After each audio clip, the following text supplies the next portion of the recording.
रानो, लूसी और गोरी तीनों बहुत अच्छे दोस्त थे। वो तीनों अपने अपने बच्चों के साथ पेड़ों के ऊपर बैठकर बातें करते थे। शाम होने पर भी उनकी बातें खत्म नहीं होती थी। एक दिन सबको पता चलता है कि कोई दरवाज़ा खटखटाने वाली चुड़ैल आई है। वो घर घर जाकर दरवाज़ा खटखटा रही है, जिस वजह से अब कोई भी रातों को जंगल में नहीं घूमता था। लेकिन रानो, गोरी और लूसी किसी के बातों पर यकीन नहीं करते हैं। एक दिन देर रात को सब पक्षी अपने घरों में सो रहे थे। गोरी कव्वी और उसका बेटा गहरी नींद में सो रहे थे। तभी आधी रात को कोई गोरी कव्वी का घर का दरवाज़ा खटखटाता है। गोरी कव्वी नींद से जाग जाती है। ये क्या, मुझे ऐसा क्यों लग रहा है कि कोई मेरा घर का दरवाजा खटखटा रहा है? क्या मैं सपना तो नहीं देख रही? चलो, अगर किसी को जरूरत होगी तो वो फिर से खटखटाएगा। ऐसा सोचकर गोरी कव्वी सो जाती है। गोरी कव्वी गहरी नींद में सो रही थी तो फिर से कोई दरवाज़ा खटखटाता है। इस बार गोरी तुरंत अपना घर का दरवाज़ा खोलकर देखती है, लेकिन उसे बाहर कोई नजर नहीं आता। अरे, यहाँ तो बाहर कोई नहीं है। तो फिर दरवाजा किसने खटखटाया? मैंने सुना है कोई चुड़ैल रातों के वक्त आकर दरवाजा खटखटाती है, मगर कौन है वो किसी को पता नहीं। ऐसा क्यों कर रही है वो? फिर गोरी सोने चली जाती है। थोड़े समय बाद फिर से कोई दरवाज़ा खटखटाता है। गोरी धीरे से जाकर अपने घर की खिड़की से झांक कर देखती है, लेकिन उसे बाहर भी कोई नजर नहीं आ रहा था। गोरी बहुत डर जाती है। सुबह हो जाती है। सुबह होते ही गोरी अपने दोनों दोस्तों के पास जाकर जो कुछ हुआ सब बताने लगती है। उसकी बातें सुनकर रानो और लूसी दोनों बहुत हंसने लगते हैं। मेरे घर कोई जरूर भूतनी आई होगी। उसने रात में दरवाजा खटखटाया। मुझे बहुत डर लग रहा है दोस्तों। गोरी, ये सब तुम्हारा वहम होगा, तुम डरो मत। तुम दोनों को मेरी बातों पर यकीन नहीं हो रहा है। जब वो चुड़ैल आकर तुम्हारा दरवाजा खटखटाएगी, जब तुम दोनों को पता चलेगा। ऐसा कहकर गोरी अपने घर चली जाती है। उस दिन रात हो जाती है। लूसी कबूतरी अपने घर में अपने बेटे के साथ आराम से सो रही थी। तभी आधी रात को उसका दरवाज़ा कोई खटखटाता है। इस समय मेरा दरवाजा कौन खटखटा रहा है? मुझे खोलकर देखना होगा। लूसी अपना घर का दरवाज़ा खोलकर देखती है तो उसे बाहर कोई नज़र नहीं आता। लूसी फिर से घोंसले में आकर सो जाती है तो फिर से कोई दरवाज़ा खटखटाता है। लूसी दरवाज़ा खोलकर दिखती है तो तभी उसको एक चुड़ैल बच्ची आसमान में उड़ती हुई दिखाई देती है। वो तुरंत दरवाज़ा बंद करके घोंसले में आकर बैठ जाती है। अरे अरे, ये क्या? अभी अभी मैंने किसी चुड़ैल को आसमान में उड़ते हुए देखा है। माँ, दरवाजा कौन खटखटा रहा है? मुझे बोलो ना माँ। किकी बेटा, कोई नहीं, तुम सो जाओ। अभी अभी मैंने बाहर भूत को देखा है। मुझे बहुत डर लग रहा है। तुम सो जाओ किक्की बेटा। क्या बाहर भूत है? मुझे भी डर लग रहा है माँ।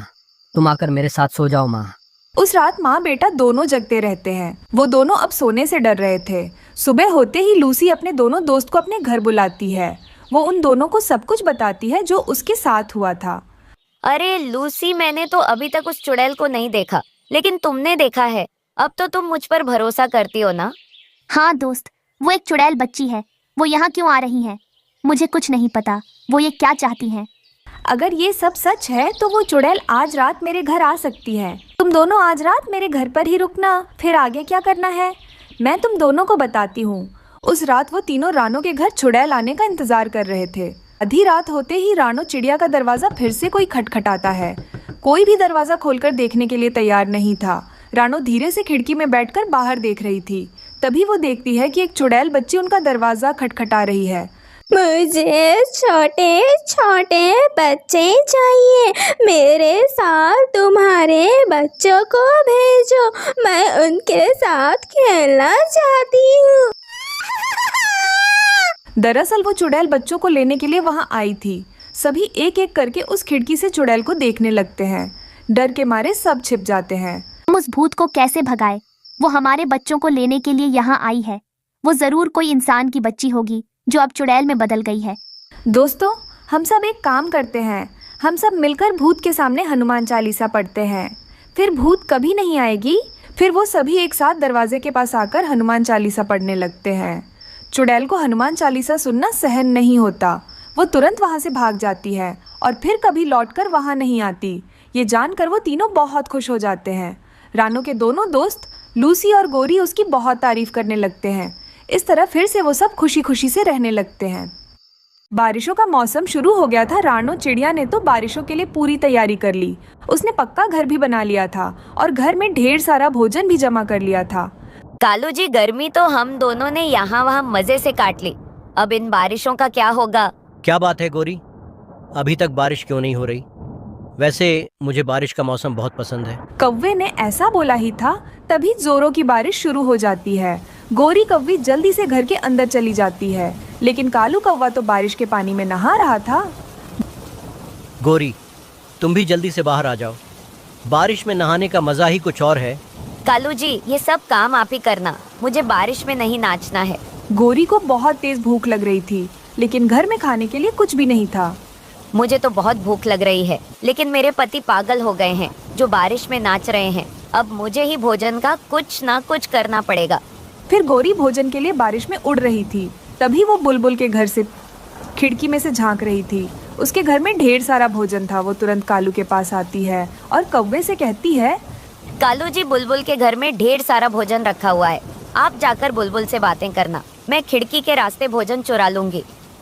अरे वाह गौरी, तुम्हारा आइडिया तो बहुत अच्छा है, बुलबुल को कुछ भी पता भी नहीं चलेगा। फिर कौवा बुलबुल के घर आता है और उसका दरवाजा खटखटाने लगता है। इतनी तेज बारिश में कौन आया होगा? फिर बुलबुल अपना घर का दरवाजा खोलती है, तभी कौवा घर के अंदर आ जाता है। क्या हुआ कालू, इतनी तेज बारिश में मेरे घर कैसे आना हुआ? वो बुलबुल, बारिश में नाचने में अकेले मजा नहीं आ रहा, क्या तुम भी मेरे साथ नाचोगी? नहीं कालू, मैं बारिश में बहुत जल्दी बीमार पड़ जाती हूँ, तुम किसी और के पास जाओ। ऐसे कालू कौवा बुलबुल को बातों में लगा रहा था। पीछे से खिड़की में से गोरी कौवी बुलबुल के सारे अमरूद चुराकर वहाँ से भाग जाती है। उसके बाद कालू भी वहाँ से आ जाता है। बेचारी बुलबुल अपने अमरूद खाने के लिए ढूंढ रही थी, लेकिन उसको तो उसके अमरूद नजर नहीं आ रहे थे। अरे ये क्या, मेरी अमरूद की टोकरी कहाँ गई? मैंने तो यही रखा था। दूसरी तरफ कौवा और कौवी मजे मजे से चुराए हुए अमरूद खा रहे थे। अरे वाह वाह, मीठे मीठे अमरूद खाकर मजा ही आ गया। कालू, अब हर दिन हम दोनों ऐसा ही करेंगे, फिर रोज हमें भोजन की क्या चिंता होगी। दूसरे दिन बुलबुल मीठे जामुन खाने के लिए बैठी हुई थी। कल तो मेरे अमृत किसी ने चोरी कर ली, आज तो मैं मजे मजे से जामुन खाऊंगी, वो भी अपना खिड़की बंद करके। फिर बुलबुल अपने खिड़की दरवाजे बंद कर लेती है और मीठे मीठे जामुन खाने लगती है। फिर बुलबुल अपने जामुन खत्म करने के बाद अपना खिड़की खोलती है। कालू जी, आज हम दोनों क्या खाएंगे? मुझे तो बहुत भूख लग रही है, लगता है वो बुलबुल के पास भी भोजन खत्म हो गया है। अब हम क्या करेंगे गौरी, मुझे भी बहुत भूख लग रही है। कालू जी, आज हम चिड़िया का भोजन चुरा कर लाएंगे, मेरे पास एक प्लान है। फिर गोरी कौवी कालू को अपना सारा प्लान बताती है। कालू चिड़िया के घर जाता है। क्या हुआ कालू भैया, आप इतनी जल्दी में क्यों हो? किसान की पत्नी भर भर के दाना बांट रही है, तुम भी जाकर ले लो। मैंने भी बहुत जमा कर ली, सोचा तुमको भी बता दूं।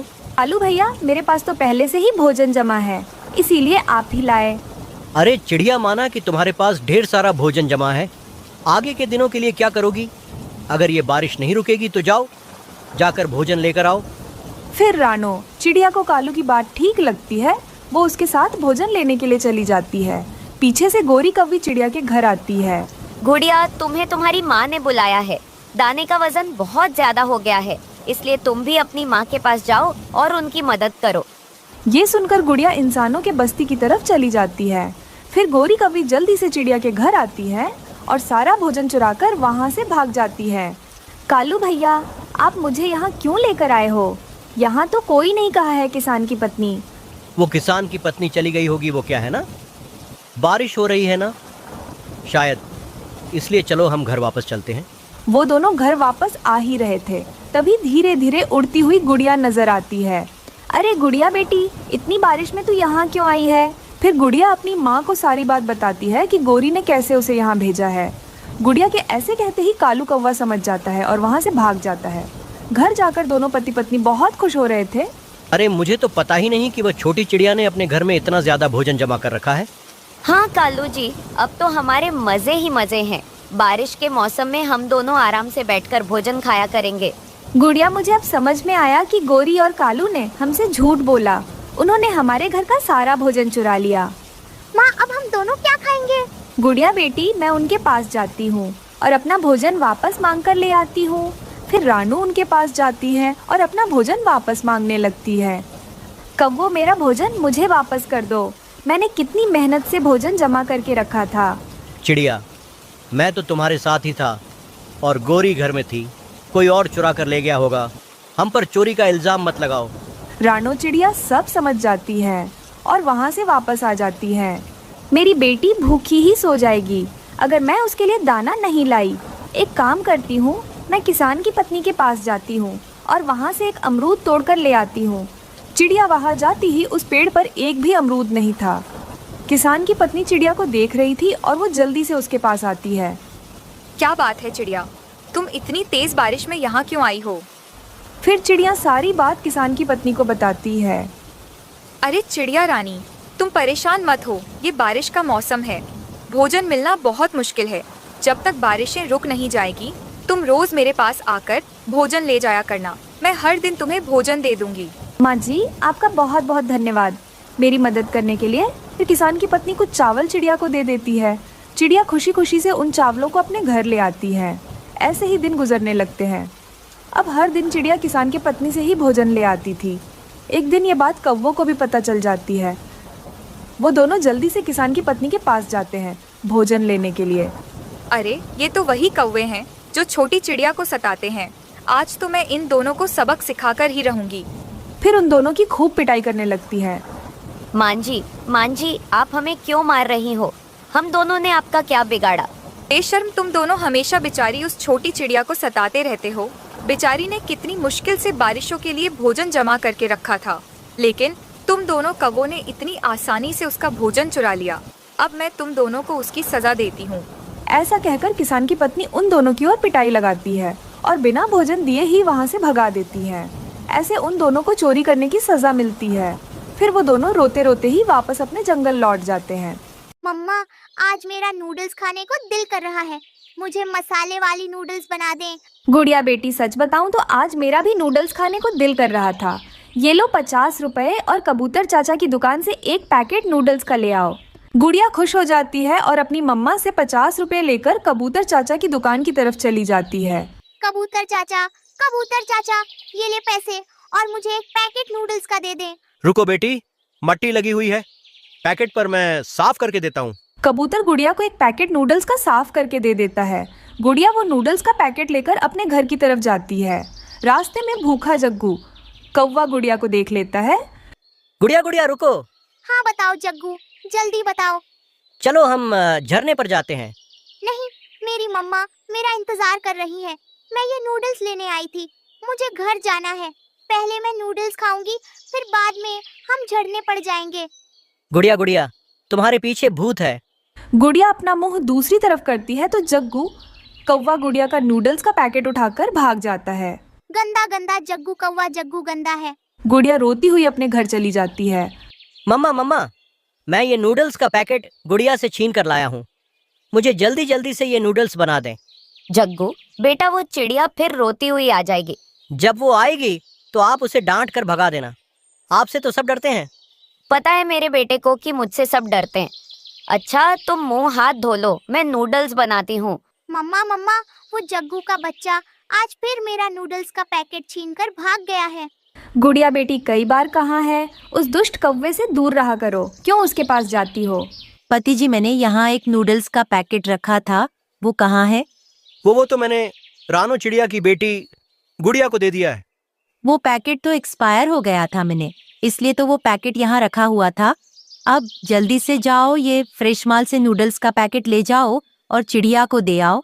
कहीं चिड़िया वो एक्सपायर्ड नूडल्स ही ना बना ले। कबूतर अपनी पत्नी से नया नूडल्स का पैकेट लेता है और जल्दी से चिड़िया के घर की तरफ जाता है। अच्छा बेटी, अब चुप कर जाओ, मैं कल आपको बना दूंगी नूडल्स। जी कबूतर भैया, क्या बात है? चिड़िया बहन, माफ करना, जो नूडल्स का पैकेट अभी गुड़िया लेकर आई है वो मुझे दे दो और तुम ये नया पैकेट रख लो। ऐसे कहते हुए कबूतर चिड़िया को नया नूडल्स का पैकेट दे देता है। कबूतर भैया, वो नूडल्स का पैकेट तो गुड़िया से जग्गू कौवा छीन कर ले गया, इसीलिए तो वो बेचारी रो रही है। चिड़िया, वो नूडल्स एक्सपायर्ड थी, मुझे नहीं पता था, वो तो मुझे तुम्हारी भाभी ने बताया। अच्छा, तो मैं अब भी जाकर गोरी को बताती हूँ। चिड़िया अपने घर जाती है। मम्मा, आप कहाँ जा रही हो? गुड़िया बेटी, मैं अभी आती हूँ। मैं भी आपके साथ जाऊंगी। रानो, चिड़िया गोरी कवि के घर के दरवाजे पर दस्तक दे रही थी। गोरी दरवाजा खोलो। वो आ गई है चिड़िया। तुम जल्दी जल्दी से नूडल्स खत्म कर लो। जग्गू एक ही बार में सारी नूडल्स उठाकर खा लेता है और मसाले वाला पानी पी लेता है। गोरी गोरी दरवाजा खोलो। रुको रुको चिड़िया, क्या दरवाजा तोड़ दोगी? गोरी, वो नूडल्स का पैकेट जो जग्गू गुड़िया से छीन कर लाया है वो एक्सपायर है, उसे जग्गू को बनाकर मत देना। चिड़िया, मगर जग्गू ने तो वो नूडल्स खा ली है। गुड़िया हंसने लग जाती है। अच्छा ही हुआ जो जग्गू वो नूडल्स मुझसे छीन कर ले आया। अंदर से जग्गू के रोने की आवाज आती है।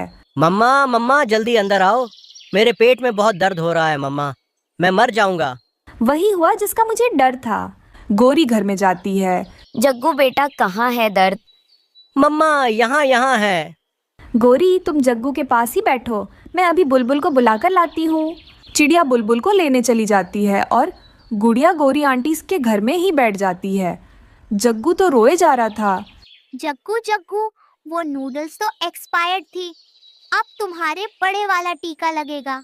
चिड़िया डॉक्टर बुलबुल को ले आती है। इसे तो इंजेक्शन लगानी पड़ेगी, तभी इसका पेट दर्द कम होगा। नहीं नहीं, मुझे टीका नहीं लगवाना। जग्गू बेटा, अगर टीका नहीं लगाओगे तो पेट दर्द कैसे कम होगा?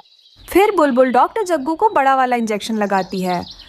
हाय मर गया मम्मा, मम्मा बहुत बड़ी गलती की, मैंने गुड़िया से नूडल्स छीन कर मर गया, मेरे पेट में बहुत दर्द हो रहा है। गुड़िया तो चुप थी। अपने घर जाते ही गुड़िया जोर जोर से हंसने लगती है। मम्मा मम्मा, अब मजा आया जग्गू को, अब दोबारा कभी भी वो मुझसे चीज नहीं छीनेगा। गुड़िया बेटी ऐसे नहीं करते, बच्चा है वो भी, गलती हो गई उससे। तो फिर गलती की सजा तो बनती है ना। फिर चिड़िया अपनी बेटी को गरम गरम नूडल्स बनाकर देती है।